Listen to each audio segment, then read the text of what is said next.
Hello बच्चों, अस्सलाम वालेकुम। क्लास थर्ड, कैसे हैं आप सब। तो अंकुश हिंदी पाठमाला भाग थर्ड हम पढ़ रहे हैं। हम आपका रिवीजन कर रहे हैं। लेसन नंबर 13 मक्खी और स्वादेश। हमने यहाँ तक आपको ये पढ़ाया है। अब हम आगे आपको पहले मैं फिर से यहाँ से यहाँ तक समझा देती हूँ, उसके बाद हम आगे का पढ़ेंगे। तो ये स्टोरी एक मक्खी और स्वादेश की स्टोरी है। मतलब इसमें मक्खी और स्वादेश यानी कि एक बंगाली मिठाई का नाम होता है स्वादेश। तो उसके बारे में हम आपको यहाँ पे थोड़ा सा समझाएंगे। ये जो है इनका नाम होता है गोपाल भाड़ी। एक साहूकार है। यहाँ पे प्लेट में जो है स्वादेश यानी कि वो मिठाई रखी गई है। यहाँ पे ये बच्चा है।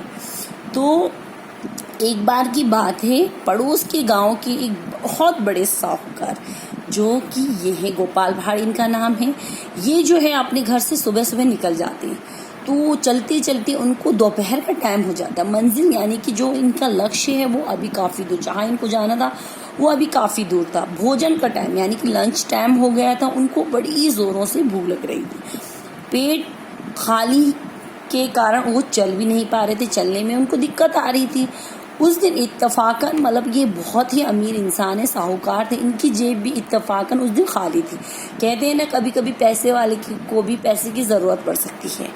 तो उस दिन इन साहूकार की जेब भी खाली, इसलिए वो कहीं से कुछ खरीद कर भी नहीं खा सकते। ऑब्वियसली जब उनके पास पैसे नहीं है तो वो नहीं खा सकती। तो उस इलाके में वो एकदम नए थे। जिस इलाके से वो गुजर रहे थे वहाँ पर वो एकदम नए थे। इसलिए वो किसी से पैसा या खाना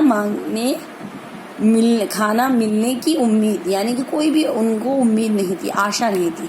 अपने वो मन ही मन में सोच रहे थे कि काश कोई हेल्प कर देता, मदद कर देता, तो मैं बाद में आकर उसके पैसे उसको अवश्य मीन्स यानी कि ज़रूर वापस लौटा देता। सोचते सोचते वो कुछ और आगे बढ़े। फिर सामने एक पेड़ के नीचे एक छोटी सी हलवाई की दुकान थी। दुकान में मतलब खाने पीने के नाम पे, जैसे पूरी होता है ना, हलवाई की दुकान, पूरी, कचौड़ी, पकौड़ी, बर्फी वगैरह, जलेबी वगैरह, ऐसी कोई भी चीज़ नहीं थी। सिर्फ एक थाल में स्वादेश सजे हुए थे। अब भूख के मारे उनकी जो जान थी वो निकली जाती, मतलब बहुत ज़्यादा भूख रही थी।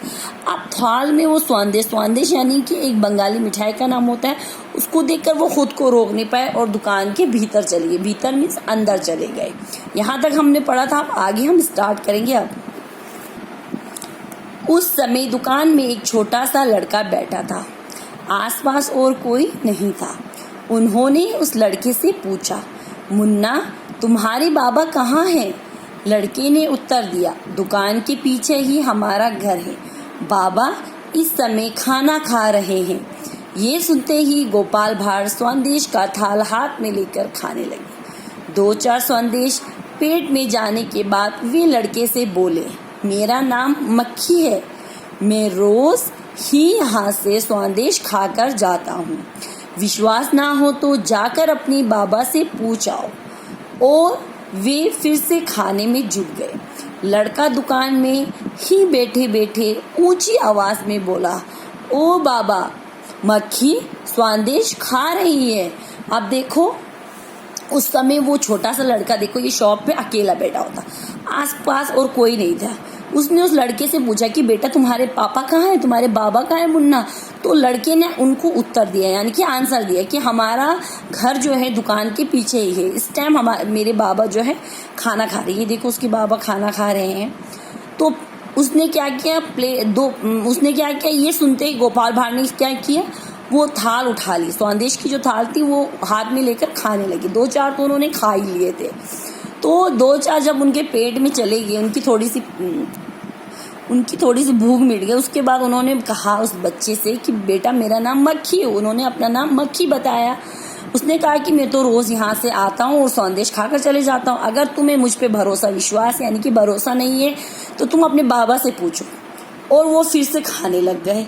तो उस लड़के ने दुकान में बैठे ही बैठे जोर से आवाज लगाई, ओ बाबा, मक्खी तो स्वादेश खा रही है। उसने क्या कहा, मक्खी स्वादेश? कौन सी? उसके बाबा ने कौन सी मक्खी सोची? जो उड़ने वाली मक्खी होती है वो सोची। इतनी बड़ी मक्खी है ये नहीं सोची। तो आगे पढ़ते हैं। लड़के के पिता ने खाना खाते खाते ही उत्तर दिया, खाती है तो खाने दे, वह तो रोज ही खाती। उसके पापा ने अंदर से जवाब दिया कि खाती है तो खाने दे, रोज आकर खा के जाती है। वो मक्खी जो है रोज मिठाई पर आके भिनभिनाती है, उसके बाबा ने सोचा ये वाली मक्खी जो है मिठाई खा रही होगी, ये वाली मक्खी खा रही होगी, ये नहीं सोचा। उसने कहा ठीक है खाती है तो खाने दे, वो तो रोज खाती। तो बेटे ने भी सोचा भाई ठीक है ये मक्खी रोज खाती होगी तो इसने भी खाने दिया। यहाँ पे 2, 3, 4 ओरल क्वेश्चन है, मौखिक प्रश्न, इसको भी समझा देती हूँ। गोपाल भाड़ कुछ खरीद कर क्यों नहीं खा सकते थे? गोपाल भाड़ कुछ खरीद कर इसलिए नहीं खा सकते थे क्योंकि उनकी जेब में पैसे नहीं थे। इसके बाद खा, हलवाई की दुकान में खाने पीने की कौन सी वस्तु थी? हलवाई की दुकान में खाने पीने की कौन सी वस्तु थी, यानी कि संदेश था। ग, लड़के ने अपने पिता से ऊंची आवाज में क्या कहा? लड़के ने अपने पिता से ऊंची आवाज में कहा कि मक्खी संदेश खा रही है। उसके बाद लास्ट घ, लड़के के पिता ने क्या उत्तर दिया? लड़के के पिता ने आंसर दिया कि खाती है तो खाने दे, तो रोज ही खाती है। तो बच्चों हम यहीं तक रखेंगे, आगे का हम इंशाल्लाह कल पढ़ेंगे। तब तक के लिए अल्लाह हाफिज, अपना ख्याल रखिएगा। Thank you.